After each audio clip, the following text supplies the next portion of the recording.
उत्तराखंड में धामी सरकार का मदरसों को लेकर बड़ा फैसला। अब उत्तराखंड के सभी मदरसों में पढ़ाई जाएगी संस्कृत की भाषा। क्या चर्चा में रहने के लिए मुख्यमंत्री बार बार इस तरह के करते हैं ऐलान। नमस्कार, स्वागत है आपका। इंडिया 27 देख रहे हैं आप और मैं हूं आपके साथ लता। उत्तराखंड में सभी मदरसों में संस्कृत भाषा को पढ़ाने को लेकर जो है ऐलान सरकार की तरफ से, यानी कि राज्य सरकार की तरफ से किया गया है। लेकिन इसको लेकर हालांकि एक अच्छी पहल जरूर है गंगा जमुनी तहजीब को आगे बढ़ाने के लिए, लेकिन सवाल तमाम खड़े हो रहे हैं कि क्या इस तरह के फैसले सिर्फ बीजेपी शासित प्रदेशों में ही लिए जा रहे हैं। क्या कोई कारण इसके पीछे है कि अक्सर जो है बीजेपी शासित प्रदेशों में इस तरह के बड़े बड़े फैसले लिए जाते हैं। इसका जिक्र हम आगे करेंगे, लेकिन सबसे पहले आपको बता दें कि अब गंगा जमुनी तहजीब से जुड़ने के लिए और मदरसे में जो बच्चे पढ़ाई करते हैं, जो बच्चे पढ़ रहे हैं, उन्हें मुख्य धारा से जोड़ने के लिए दरअसल धामी सरकार की तरफ से ये बड़ा फैसला लिया गया है। हालांकि मदरसे को लेकर अब तक की धारणा खासतौर पर ही रहती है कि अलग समुदाय की भाषा और कल्चर रखी जाती थी, लेकिन अब इसे बदलने का प्रयास धामी सरकार की तरफ से किया जा रहा है, जिसको लेकर अब उत्तराखंड शिक्षा बोर्ड का ये बड़ा फैसला साफ तौर पर सामने आ गया है। आपको बताया कि उत्तराखंड में 416 से ज्यादा जो है मदरसे हैं, जिन्हें हालांकि हाईटेक करने के लिए पहले से ही धामी सरकार की तरफ से कई बड़ी बड़ी बातें और फैसले लिए गए थे। लेकिन अब दरअसल मदरसे में पढ़ रहे बच्चों को मुख्य धारा में जोड़ने के लिए जो है मदरसों में भी संस्कृत भाषा जो है पढ़ाई जाएगी। दीन की तालीम के साथ साथ यानी कि संस्कृत जो है भाषा अनिवार्य कर दी गई है। अब इसको लेकर दरअसल मदरसा बोर्ड अध्यक्ष का क्या कुछ कहना है, ये अगर हम बता दें आपको, तो शमुन काजमी दरअसल बयान देते हुए कहते दिखाई पड़ रहा है कि मदरसा बोर्ड ने एक सिलेबस तैयार किया है जिसमें संस्कृत भी है, जिसे ऑप्शन के तौर पर रखा गया है। हमने थोपा नहीं है, मगर हमारी कोशिश इसमें यह है कि मदरसों में पढ़ने वाले बच्चे इसे प्राचीन भाषा से जैसे परिचित होंगे तो आने वाले समय में उन्हें अपनी सभ्यता को, राष्ट्रीय एकता और अखंडता को समझने में बल मिलेगा। यही नहीं, उन्होंने ये भी कहा कि देवभूमि एक अकेला राज्य ऐसा है जो अपनी अलग पहचान रखता है। ये सूफी संतों का और तपस्वी की एक स्थली है और इसके मुखिया ऐसे आचरण को जीते हैं जो सबके कल्याण के लिए काम कर रहे हैं। तो हमारा उद्देश्य ये है कि सीएम पुष्कर सिंह धामी के नेतृत्व में हम उन बच्चों को भी मेन स्ट्रीम से जोड़ें जिन्हें 60 साल कांग्रेस ने अपने कार्यकाल के अंदर उन्हें मेन स्ट्रीम से अलग रखा। यही नहीं, उन्होंने ये भी कहा कि आरएसएस और बीजेपी का खौफ दिखाकर अब तक उन्हें सिर्फ भयभीत किया गया, क्योंकि वो वोट बैंक की तरह इस्तेमाल उन्हें करते थे। आज हम मुसलमानों का आह्वान कर रहे हैं और मदरसों में पढ़ने वाले बच्चे जो हमने इस बार सिलेबस एनसीईआरटी का पढ़ाया, उस पर लगभग 95% बच्चे पास हुए। 60 साल तक कांग्रेस ने जो षड्यंत्र इनके साथ किया था, अब बीजेपी इन्हें मुख्य धारा से जोड़ रही है। संस्कृत और अरबी दोनों प्राचीन भाषा है और ये दोनों भाषा अगर आ जाए तो ये विकास का रास्ता निकालेगा।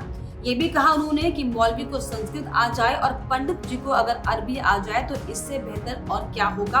दरअसल ये बयान जो है उत्तराखंड मदरसा बोर्ड के अध्यक्ष का है। उन्होंने साफ तौर पर ये कहा कि अगर संस्कृत भाषा मदरसे में लागू कर दी जाती है तो इससे बेहतर कोई और विकल्प हो नहीं सकता मदरसों में पढ़ रहे बच्चों को की धारा से जोड़ने के लिए, क्योंकि इसके पहले जो है एनसीईआरटी को लेकर जो है कई बड़े फैसले धामी सरकार की तरफ से मदरसों को लेकर लिए गए थे, जिसका भी उन्होंने तारीफ करते हुए कहा कि एनसीईआरटी का जो सिलेबस है उसको जब से मदरसा में शामिल किया गया 95% जो है बच्चे पास हुए हैं। हालांकि जब एनसीईआरटी लागू करने की बात कही गई थी तब भी तमाम जो है कई ऐसे लोग थे जो इसका विरोध कर रहे थे, ना सिर्फ मौलवी और मुस्लिम समाज के लोग, बल्कि उत्तराखंड में कांग्रेस के बड़े जो चेहरे हैं वो भी दरअसल इसका विरोध कर रहे थे, क्योंकि उस दौरान करण महारा का ये बयान साफ तौर पर सामने आया था कि सरकार सरकारी स्कूलों को संभालने में नाकाम रही है, लेकिन राजनीति करने के लिए बीजेपी ऐसे कदम उठा रही है।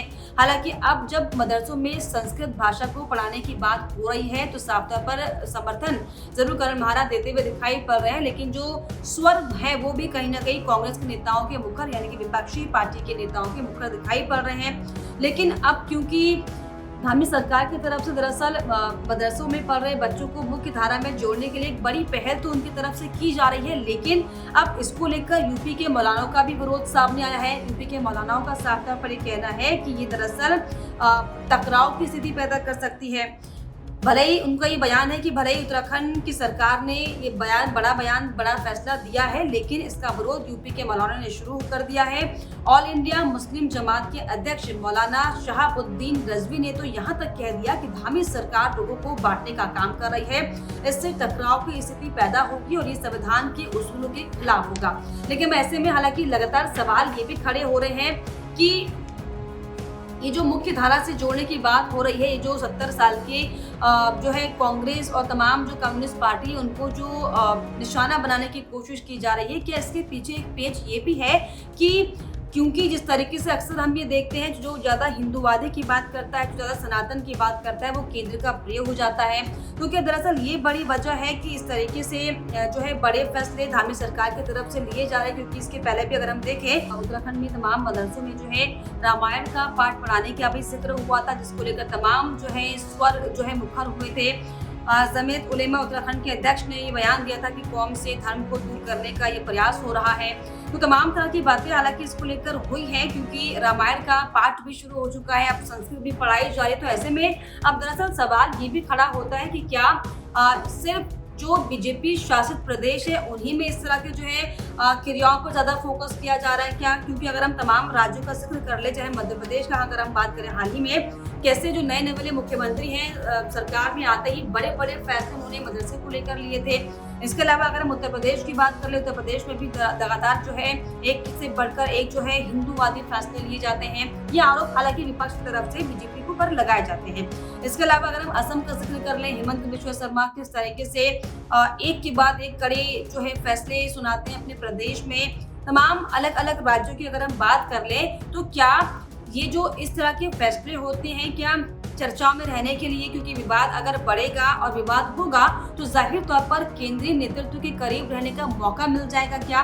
तो तमाम सवाल हालांकि लगातार बने हुए हैं। हालांकि अब आपको बता दें कि मदरसों में संस्कृत भाषा को भी पढ़ाया जाएगा, जिससे कि इसका साफ जो मकसद है हालांकि सरकार की तरफ से वो ये है कि किसी भी तरीके से चाहे स्कूल हो चाहे मदरसे हो, उसमें सेम शिक्षा होनी चाहिए। इसके पहले हालांकि धामी सरकार की तरफ से यूसीसी को लेकर भी बड़ा फैसला लिया गया था, यूनिफॉर्म सिविल कोड। तो समानता का अधिकार, सबको एक जैसा हो और सभी जो है समान शिक्षा दीक्षा ले, इस लक्ष्य से हालांकि सीएम धामी की तरफ से बड़ा फैसला जरूर लिया गया हो।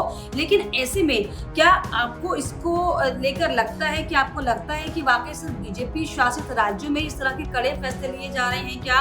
क्योंकि इसके पहले भी हम लगातार ये देख चुके हैं कि तमाम वो राज्य जो लगातार जो है हिंदू प्रखर चेहरा बन के उतरे हैं, वो केंद्र के खासम खास रहे हैं। फिर चाहे इसमें जिक्र हम उत्तर प्रदेश का कर ले, चाहे उत्तराखंड का कर ले, मध्य प्रदेश का कर ले, असम का कर ले, या फिर तमाम अन्य राज्यों का जो कि बीजेपी शासित प्रदेश हैं।